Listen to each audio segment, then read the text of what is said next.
Yes. We shall then. All right, welcome to, and remember, the mission of the Great Falls International Airport is to optimize transportation services and development to our region. The vision of the airport is to maximize the airport benefit to our region. And welcome, please remember the airport appreciates participation from the public. As always, if you have any comments through the meeting, stand and state your name and address, and your comments will be heard. With a quorum of the board present, I call the meeting to order. Roll call. Commissioner Eriks. Here. Commissioner Baki's here. Commissioner Gids. Here. Commissioner Lalonde. Here. Commissioner Hogan. Here. Commissioner Smith. Here. Commissioner Timbo. Here. We have a quorum. Let's start off with the Pledge of Allegiance. I pledge allegiance to the flag of the United States of America, and to the republic for which it stands, one nation, under God, indivisible, with liberty and justice for all.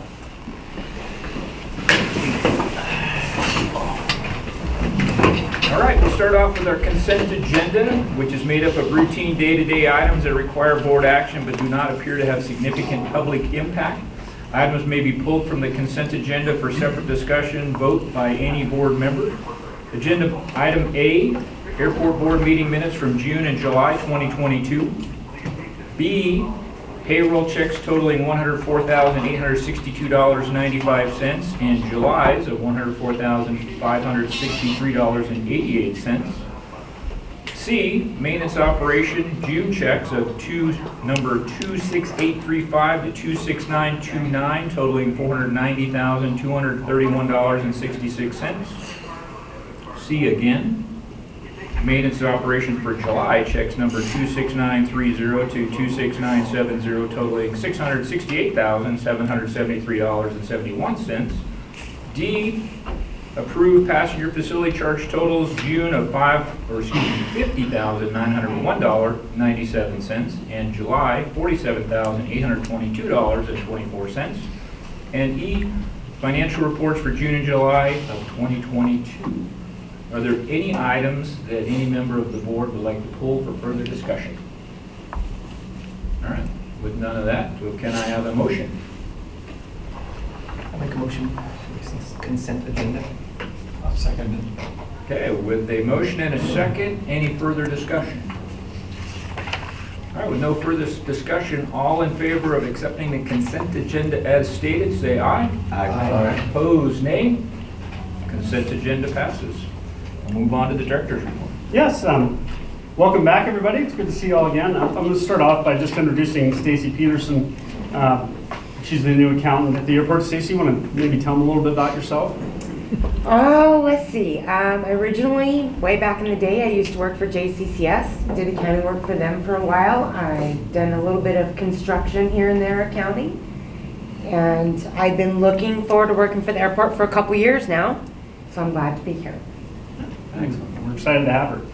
Just looking real quick at the financials, Stacy and I were looking at this last week as we've got both the monthly financials here and then we've got the end of year financials. As you can see through the detail in here, we're starting to make that transition we talked about last year where when Sydney was here, she was setting up individual accounts under each of the categories, and we're starting to splay the financials out into those accounts. So you can see we have actuals in here in the sub accounts where during the budget we were at a higher level of roll up with that 2021 budget or last year's budget. So going forward, this is the kind of the detail we want to present in. It makes it easier for us to forecast the financials going forward, kind of in a more granular level that you see kind of in that breakout. A couple of trends I'd just point out, both in the full year financials and in the monthly financials for July. You can see we have a massive overage in that building rent category. The last year result is mainly because FedEx, it took them a very long time to get around to signing that lease amendment. So we essentially went through 11 months with their building rent at the old rent, which was in place when they had debt financing on the building. And so they continued to pay a higher rent than we were proposing. throughout the entire fiscal year for the most part. And so we'll have a significant overage in that category for the year. We will realize not quite $1 million, but several 800,000 more revenue than we expected during the budget time period because of that. That's good, but going forward, that's not a trend that's repeatable. That rent will actually explode out in the new lease into more ground rent, no building rent, because now it'll be a capital lease, so they'll be buying the building through the lease. And then there'll be an interest income component that they'll be paying us for the financing of that building, unless they would come in and take out the financing. We're financing them at 6% right now, which is pretty decent, I guess, in today's interest rate world, but still they could probably do better on their corporate credit if they wanted to go out and take us out. And so for whatever time period they continue to finance the building through us, which frankly, it could be the entirety of the next 20 years. FedEx is very, very slow sometimes at the corporate level to get stuff done. So it wouldn't entirely surprise me if they never get around to taking out the financing. But that rent in the future will kind of explode into those components. And then we've got a prepaid, what I'll call a prepaid revenue account.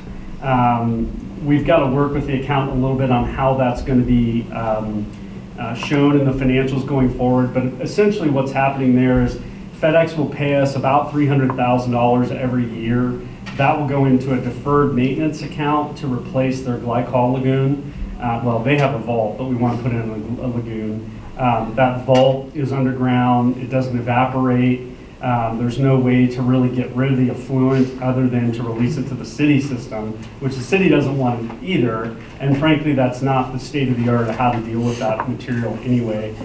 We want to get to what we have on the terminal ramp, which is to have a lagoon, rubber line lagoon, evaporate it out. That's a very good way to get rid of it, very cost effective. FedEx and us have agreed that we're going to do that over the next 5 years or so. And in the interim, they'll be paying that $300,000 a year that will be amassing in some kind of account and reserving for that project going forward. And so at some point in the next 10 years at the far outset, we'll be undertaking that project, expending that money, and that's kind of when we'll realize it as revenue. Until then, it'll just set aside in the books as a reserve account that we'll be putting money into every year through the FedEx lease. And so their rent in total will go down, which makes sense. They paid for the building in its entirety themselves through their rent over the last 20 years. There's no longer any debt outstanding on that building. So as they pay us for that capital lease, they're in essence buying the building again. The way that that financial structure works with this, what we call a special facility bond, the municipality must own the asset at the end of it. That's just the accounting of it. Otherwise, you have to pay a taxable bond rate. They've enjoyed a non-taxable bond rate for that 20 years, and now that's over. We had to transfer it to them through a sale because the federal laws kick in that say we can't give things away. We must charge a commercial rate for whatever we get rid of, and thus they're buying that building again through this capital lease going forward. So that's a long explanation for why we're at 235% higher on building rent than what we projected. That's, like I said, it's a good thing. Going forward, that revenue will come down substantially in the current year, and then budgeting going forward, obviously. Other trends, in general for the year, we did better than we expected.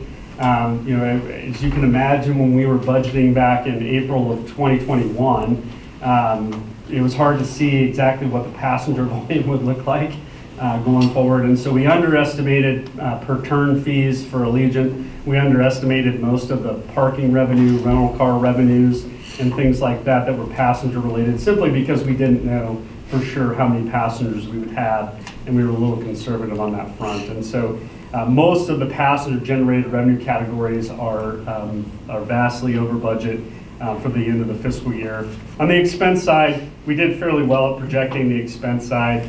We spent a little less than what we said we would, about 4 or 5% less, actually closer to 6-7% less than what we said we would on the passenger side. And a lot of that was turnover related.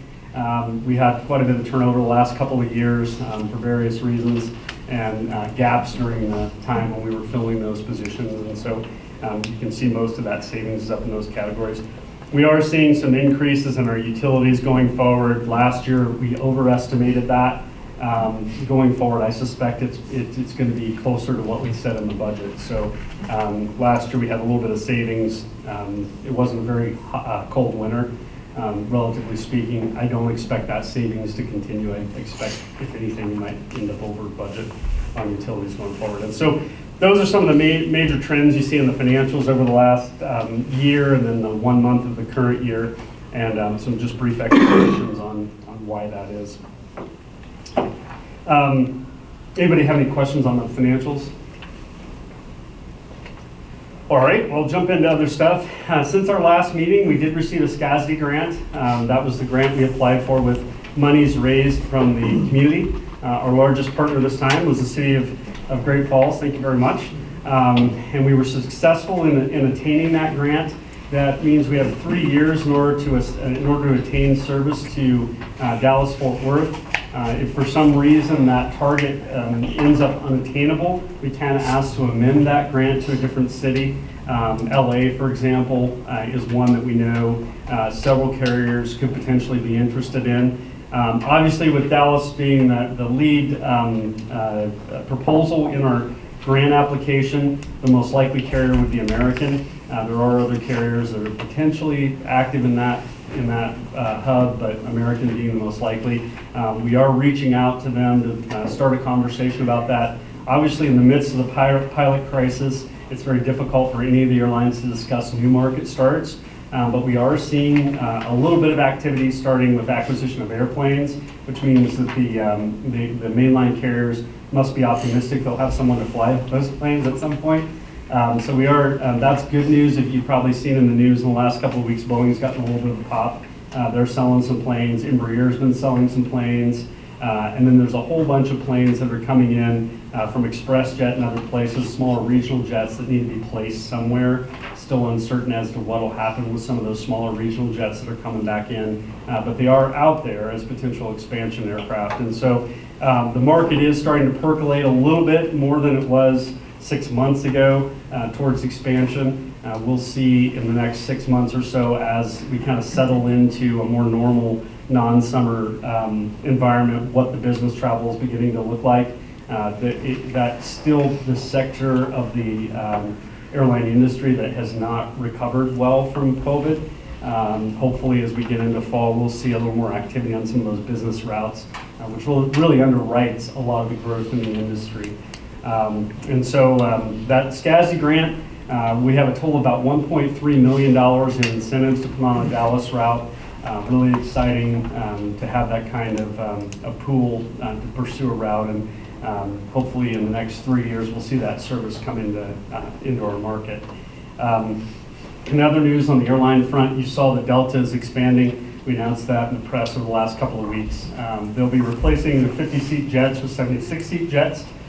Starting in late September, and they'll be complete by November. Will be converted entirely over to 76-seat jets by January. So far in the schedule, they're only showing 76-seat jets. United is also making a similar transition. They're moving out of the Airbus for this fall, back into 76-seat jets, which actually gives us more seats, 3 flights a day on a 76-seater. That'll give us more seats than what they're running this summer with an Airbus and a 50. So both markets are in expansion right now. Delta has 111% capacity in January more than they had in 2019. So really positive trend there. We're seeing some activity from a couple other carriers that we're talking to that remain interested in our market. I think the terminal ticketing, the ticketing lobby expansion is really coming at a critical time. It'll make it much easier for us to have carriers that come in maybe seasonally or a new carrier come into the market. That new ticket counter lineup and the new communication lines are going to make it much easier for us to accommodate that new airline. Plus, the consolidated baggage system, in whatever form it takes, will be much easier to deal with than what we have now. And so we're pretty excited about the timing of that project and getting it in place as we look at some potential expansion. Next week, I'll be down in Helena for 2 days, day and a half. to meet with the airlines. The rendezvous is in Helena this year. And so not a lot of exciting additions to the carriers since last time we spoke. It'll be the Delta, United, Alaska, the main carriers from the state. Southwest is also attending, and then Southern Airways. And so we'll get a chance to meet with all those folks and talk about our market. Really anxious to see how the carriers feel summer went. I mean, from what we can see, it was an extremely strong summer for our market, even though ticket prices were very high, the planes were exceptionally full, and we're hoping all of the carriers see that as a key indicator for expansion. And so looking forward to meeting with all the carriers here next week. The question is Helena doing rafting, whitewater rafting? They're gonna have a tough time beating you guys. Right, they are gonna have a tough time. I'm gonna ask too, ask all the airlines. No, I thought we put on a great show last year, and everybody was, and really it's paid a lot of dividends. I mean, we continue to have really great conversations with the airlines about our market, and so hopefully Helena will do a good job too. I mean, in a lot of ways we share this central market, and getting people here is important for all of us, and so. So yeah, well, I know they've got some things planned for them. We don't get to see behind that veil, but hopefully they'll get them well entertained, so they're in a good mood when we meet with them on Thursday night and then Friday or Wednesday night and Thursday. I'm going down there with Shane from the chamber. He's in town this year, and I've been wanting to get him into one of these meetings so he can kind of get an idea of what the airlines are interested in talking about with our community. So I think that would be good for him to get that opportunity. TSA transition, things seem to be proceeding.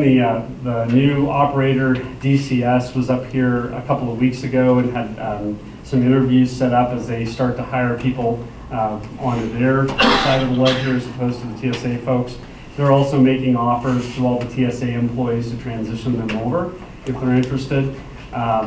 So far so good in terms of those guys seem to think that they're getting some applicants in, and they're very much looking forward to operating the screening here. This is the first airport that they'll be working at, so that's interesting. The first Montana or the first airport. First airport. They primarily provide security at bases around the country, so they have some security experience and some federal contracting experience. TSA had told us that they obviously made the selection, but they had told us they would likely give it to a minority-owned firm. That would be a big factor. So I don't know how many applicants they had that met the criteria they were looking for, and hopefully the DCS will come in and be able to pull this off. We're anxious to have the change. I think it'll be good for the market going forward. Just had another complaint in the last couple of days on our screen, and so I think it'll be a good thing. I'm just hopeful that they can find enough applicants. I mean, we all know how tight the labor market is here, and so that seems to me to be the biggest challenge. I've been expressing to them, I think an important thing to think about is a mostly part-time workforce, because I think that's the reality that we have right now here in Great Falls is if you can maintain flexibility and not be so rigid in the hiring practices, I think that's our best opportunity to increase the number of screeners. I think a lot of the complaints I've heard about screeners that have left over the last couple of years have just been the inflexibility of the hours they were allowed to work. And so I think if we can improve on that, we've got a better chance of adding a bigger workforce into that screening pool. So we'll see how that goes over the next couple of months. They'll be transitioning in November, late October, early November, into full-time private screening. We're hosting a job fair on 9/29, just a little under a month from now. The airport-wide, looks like we'll have FedEx and potentially Holman. We might be looking for a few snow drivers ourselves. MAG is going to send a recruiter over to try and staff some positions over at their spot. I reached out to Loves this week to see if they'd be interested in sending someone over. A few of the other tenants have also expressed interest, and so we'll be converting some of the terminal space over to just some interview tables where people can come in and learn more about the employers. I know Oak Wells is looking for some folks. And we'll have some breakout rooms where people can do interviews. The main thing is just to generate some interest, try to get the public to come up and take a look at potential careers up here at the airport. Obviously, there's a wide variety from truck mechanic to MANG, flight support, to airlines, really pretty much anything you can imagine in between. So hopefully it'll generate some interest. I think our first ads are going to go on Facebook today.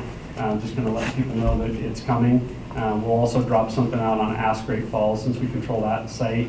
That's about 2,700 people now.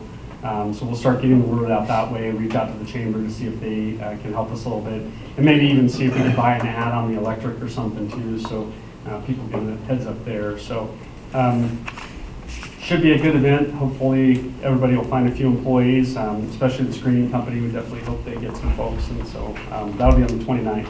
What time on the 29th, you know? 10 to 3. 10 to 3. Yeah, we'll have it from 10 to 3. On to capital projects. Obviously, it's getting wild and crazy out there, about to get even worse, but we have a lot going on in the time since we met in July. The contractor has been able to remediate that soft spot. They've yanked out all of that soft dirt and refilled it with some harder gravel, compacted it. They've gotten a lot of the drain hookups done, and so they're moving towards asphalt paving probably in the next week or two. Tomorrow they'll start. Oh, good. Yeah, and so once they start getting that asphalt down, we're pretty much weathered in. Then on top of that asphalt layer will go the concrete. The asphalt provides kind of I always think of it as a gum layer, that you kind of flexes a little bit, allows the concrete to ride on it without cracking through, but still provides a stable base. And so, once we get the asphalt down, we're in pretty good position to pave out the rest of the project. We have a second phase of that project. Basically, it's the inner line on the ramp side. There's a thin area of pavement that needs to come out and be replaced to tie in to the existing ramp. We're not sure that we'll start that this year. It seems like right now it's likely we won't. If for some reason we get another month out and we're still getting 80-degree temperatures, maybe at that point the contractor would feel they could go after that. If they don't, then they'll be back next spring to finish up that project, but it would leave us with usable pavement throughout the winter. All of our surfaces would be open. Both Taxiway Alpha and both Romeos could be open if they decide not to take on that paving this year. If they can get it done this year, it would be better, but we just need to make sure we have decent weather. The project was supposed to end in December. We added about a month by the time the contractor was able to complete the work. FAA was able to approve the work. We were able to get everything approved through the board. That added about a month, and the testing and everything to figure out how big the soft spot was. Obviously the schedule now would be sometime in January. If they can pick up production and get it pulled back in, they'll probably go after that second phase. But I think the base case right now is we'll stop after the first phase and complete everything else in the spring. Anything else on that project, Rod? No, I think you covered that one. Will there be any expanded de-icing capability, or are they just with phase 1 done? Well, we'll probably de-ice the same as we are right now for this year, but we probably could use that for extra parking space or something. Yeah. So I mean, the pavement will be serviceable.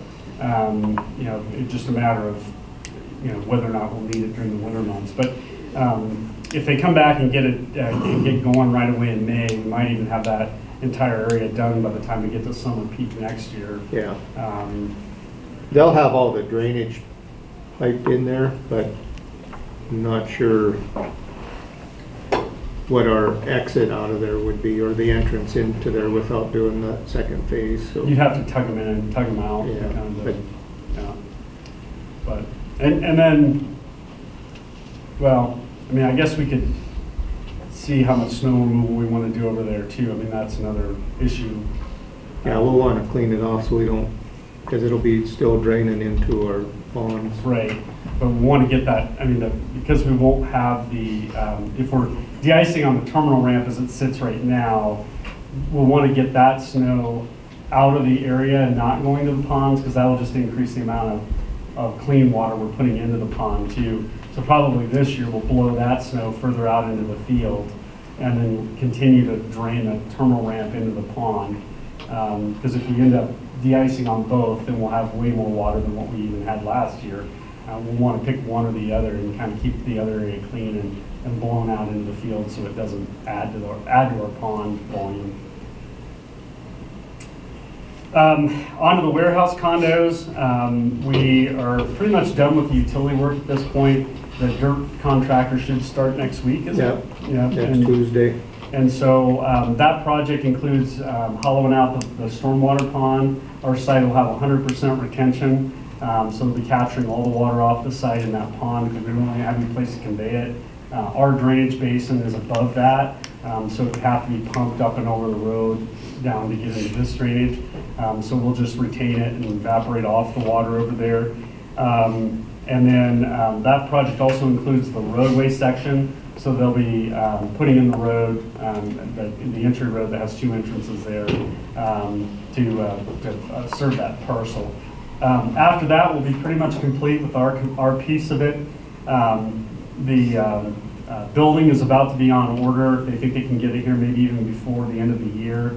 So we'd have metal on the ground ready to go in the springtime to get the first 3 units up.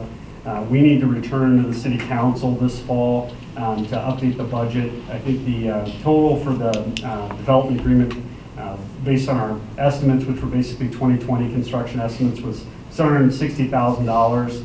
It looks like we're closer to 1.2 million in terms of actual costs. The valves on the water were just astronomically more expensive.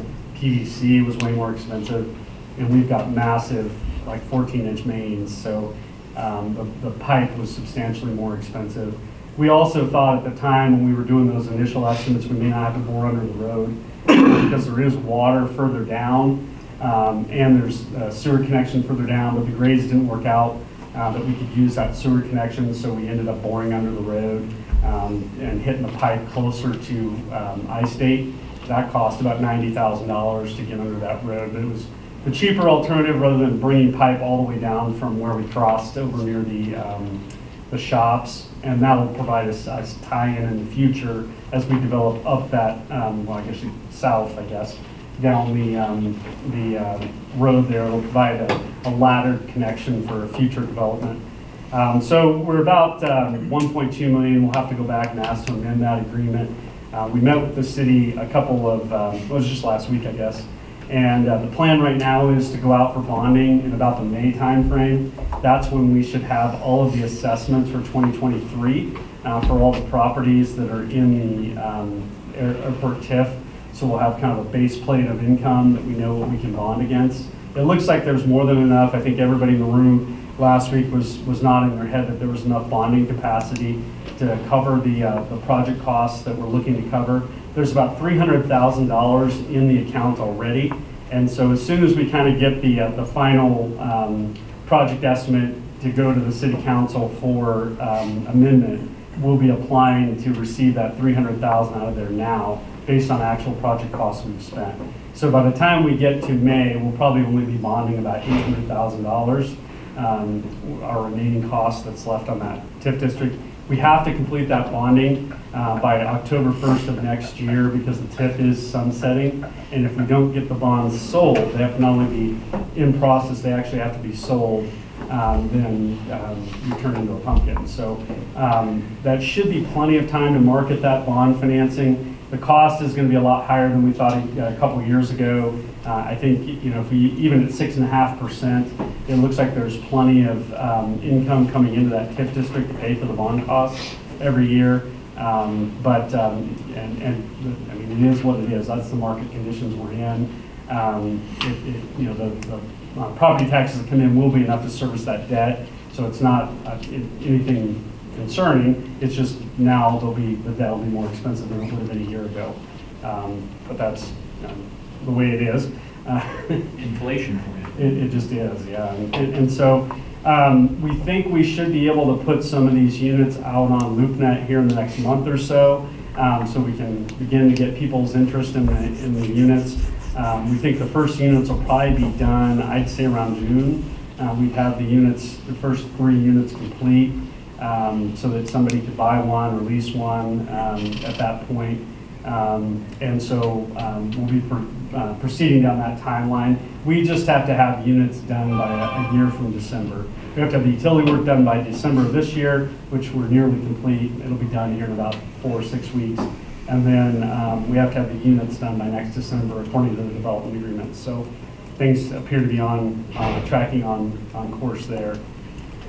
Ticketing lobby expansion, you may have noticed we've got a modular office out here off to the side of the terminal building. Dick Anderson has their project trailer out there. They're already beginning some work marking out the demolition of the concrete ramp area below the 2014 expansion. They'll be in there saw cutting here in the next week or two, preparing that area for foundation walls for the enclosure. Once we get that enclosed, they'll also begin demolition down in the old TSA office area, basically right below us. That'll be Delta's new ticket counter as they'll blow through that area. And the IT rooms are back there, that type of thing. So they'll be working on that to get Delta moved over. At this point, it looks like Delta might even move over this year. We're still thinking they might be in place by Christmas and get into their new counters, which opens up a slot in the middle there that allows them to begin demoing and setting up the baggage system, the future baggage system, kind of in the middle of that area. So work's about to start getting dusty, and so it's going to be exciting to see that project develop. Really excited about the capability it gives us going forward. All the airlines will go to a common screening area there, and that's likely to be the 2 L3s or the 2 CT80s we have now, but they'll be nested where they can both be used for one flight. Today, there's individual garage bays. Only 2 of the 3 garage bays have a machine, and so United's are sneaker netted all the way around the outside of the building into Delta's area to be screened. Going forward, the belts will bring them right to the middle, and those machines can all be used. So that's a big change in our capacity down there and how easy it is to process the flights. In addition, the IT infrastructure will be in place for us to do common use.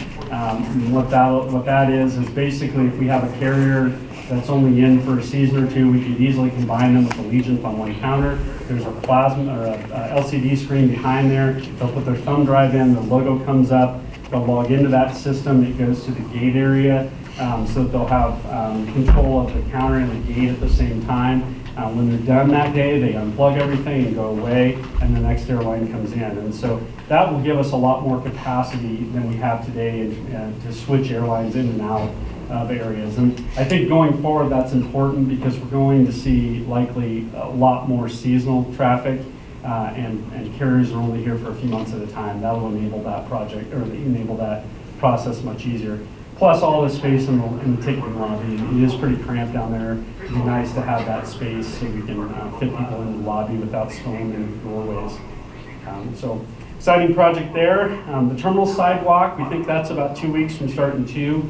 They'll be ripping out that entire walkway down through there, installing drainage pipe to pick up all the roof drains off the canopy, off the front of the building, and then replacing the sidewalk underneath.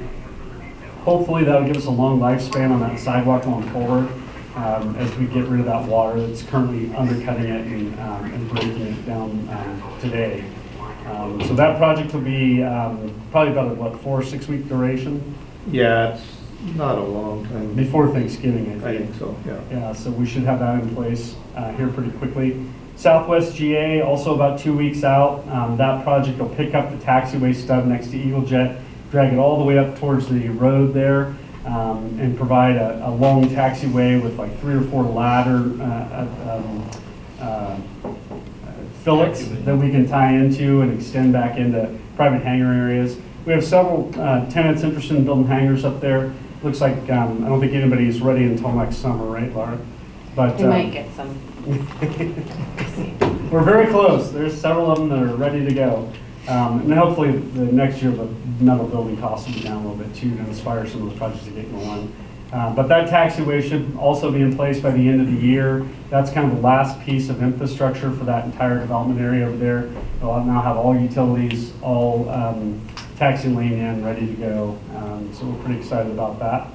And then lastly, Rod and I think Laura might have been there too, we met with Mang last week to discuss the ALZ, as they call it, the new unimproved or semi-improved runway. We're working on the MOU with them. We're going to take the first shot at drafting that MOU through Nick and send something over to them for their review. We discussed that at the last meeting. The only new information at this meeting, which was kind of a surprise to us, is they want us to manage the entire program. So because of some changes in the Guard Bureau, they're asking that we would oversee the design and also the construction. Not my favorite idea, but according to them, it's really how they have to proceed. It causes some issues contractually. They're using a design engineer, RPA, Robert Pesha Associates. Our 5-year agreement requires us to either have Morrison Merrily do that work, or we could potentially go out and RFP separately for a new design engineer, but nothing says that we would end up with RPA. Because it's over $50,000 to complete the design, we really are handcuffed by state law in how we deal with that. And so I think what we'll likely propose to them is that we would complete the work under our engineering contract through Morrison and Merrily and handle it that way, and then oversee the construction. The last time around when we did the ALZ lighting a few years ago, it was actually kind of our idea. We were able to incorporate the design of the lighting system into our design readily. It kind of fit right in, and you got to put something under the runway, and why not some cans and conduit. And so that was pretty easy to integrate, so we charged them a small administrative fee. This is a larger involvement, and so I think we'll probably charge either a 3% fee or a similar flat fee based on project design to administer that for them. Anytime we would do a project specifically for a tenant, I think it's not fair to the other tenants, particularly the airlines who pay the bulk of the administrative salaries, not to recover that cost somehow. And so we need to, I think, be vigilant in ensuring that we are charging for that. And so we'll talk that over with the Guard Bureau if they still want us to do it. I think we can fit it into the work that we're doing, probably through Morrison and Merrily on construction management, because they are our engineer for the next 4 years, I guess now at this point. But the project would transition over to them. Morrison and Merrily would probably use RPA a little bit to help them get through that design some, or whatever we need to do to kind of pick that up. We'll have to do an ALP modification based on the current plan that Guard has. So we'll have to go in and modify the official drawing of record for the airport. That will trigger an environmental review. I don't suspect it'll be a significant environmental review. The dirt strip we had on there when we updated the ALP a couple of years ago is much shorter, but the impacts really aren't much different. So there'll be some environmental process. The Guard Bureau's already done through the Corps of Engineers their own environmental process, but the FAA will want to review that and incorporate that into what they call our cumulative impact of running the airport. And so I'm sure there'll be a programmatic review. I don't suspect it'll be much more than a checklist, probably a couple-week effort to get that done. But we'll be taking that on at some point here in the next couple of weeks. I suspect at the next meeting we'll be coming to the board with an MOU draft and asking for permission to proceed with that MOU and also the incorporation of that project into our ALP, indicating that we would be moving forward with it. And so that'll probably come to the September meeting, but want to give you an update on that since there's some new info on that. Other than that, I think they've got funding. They're anxious to get the project in. The more we talk about it, it looks like it's going to be a kind of a concrete treated soil or potentially kind of a concrete gravel slurry. That'll be the finished surface. It'll be kind of semi-improved, so I mean, you could certainly dent it pretty easily with a hard wheel movement, but something that would be rugged enough to handle some blunt landings without constantly having to fill it back in. We'll have to have some operational procedures like we talked about last month on who the FAA is keen that we would be inspecting it daily and determining if it's serviceable or not. just like we do every other runway service we have, so we'll need to incorporate things like that in there. But for the most part, I think it'll fit into our operation okay. We decided at the last meeting, it's likely no one will do snow removal. That would likely damage the surface more than it would potentially help. At times of snow, it'll just be either notemed out, or we'll have a standard notem that sits out there that says it's only available during VFR flying with no snow removal. Something like that pilots would know, oh, that is not going to be available today. And it would then become accessible to general aviation airplanes? Yeah, I think throughout the Guard and us have decided that's the best course, would be to leave it available to public for use during conditions that, where it can be used. So it would be joint use. Would it be accessible? What's that? Would it be Cub accessible? Sure, yeah. You could land between the runways without in the Cub. They complain. And They do, loudly.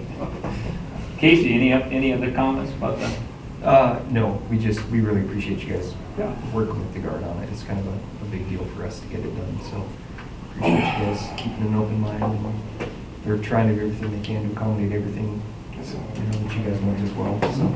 Yeah. My hope is, and I don't know if we can catch up now. I mean, the design change throws us for a little bit of a loop. I was hoping we might be able to get things going to where it could be built next year. It'll be close now.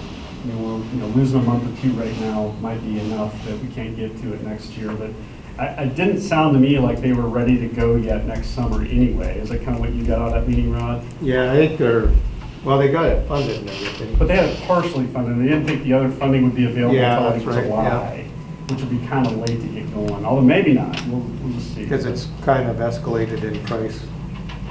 And have you ever landed on one of these aggregate concrete? Yeah, I mean, in the Middle East and everything, Is that that's something- all we're doing over there, and that's why this is so important for us, is to be able to train it at capability. Is that something you want to put a GA airplane on? Is it going to be like a It should be. hunk It of should be just pavement? fine. Yeah. Real firmly packed. As I say, it's going to be pretty hard. You definitely want Very to. hard. Most of the damage comes from when we turn around and stuff. Yeah. But otherwise, they should be just fine for GA.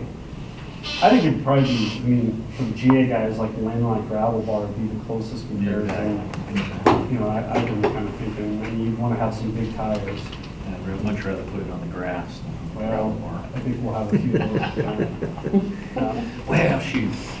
So, when a GA pilot crashes on that strip,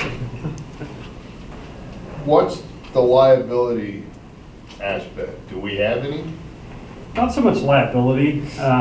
There'll be plenty of caveats that runway is an unimproved runway and that you're using it at your own risk. That'll be in the notes that are filed on our base plate that the pilot sees when they look at our airport.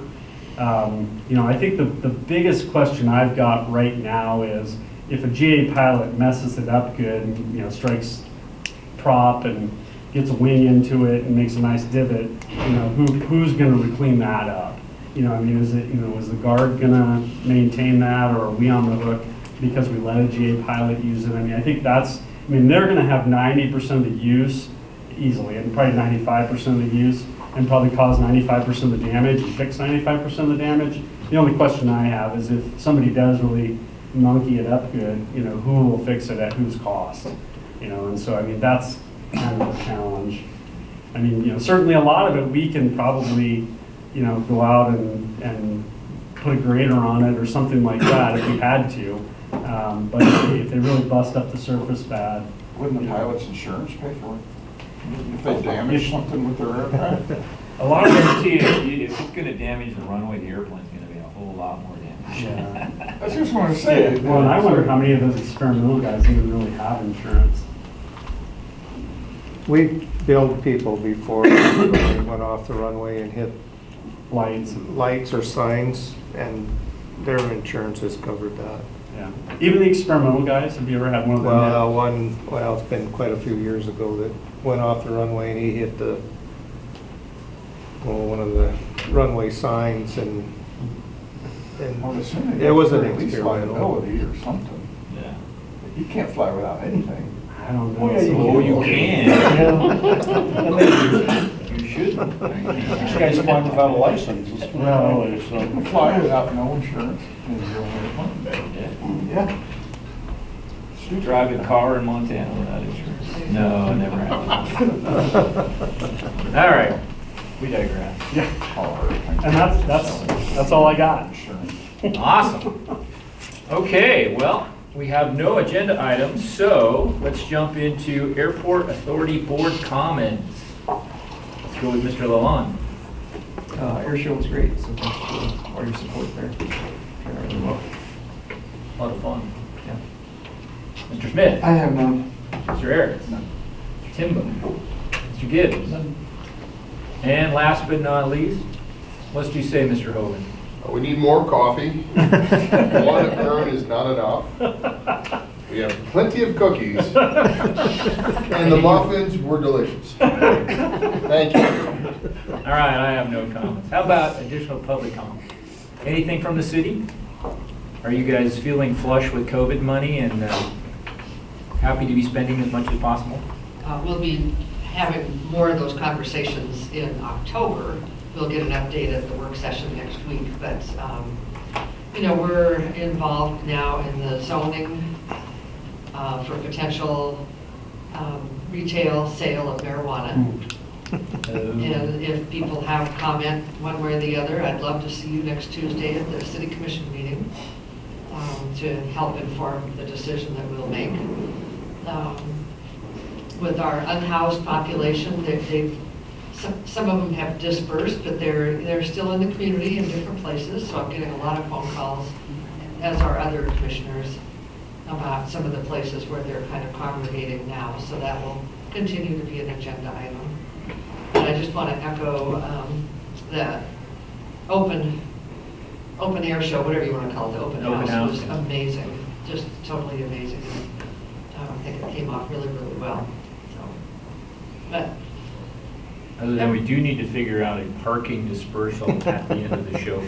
It takes a little while to get 2 hours to get off the airport. We need more distribution points to come off of that. A traffic circle will really help when they put that in. Yeah. you know what I discovered though? You just go down to Smith's parking lot.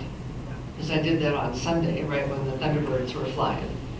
And pretty sweet watching them come in. There you go. Yeah, if you're willing to exit prior to the end of the show, you're good to go.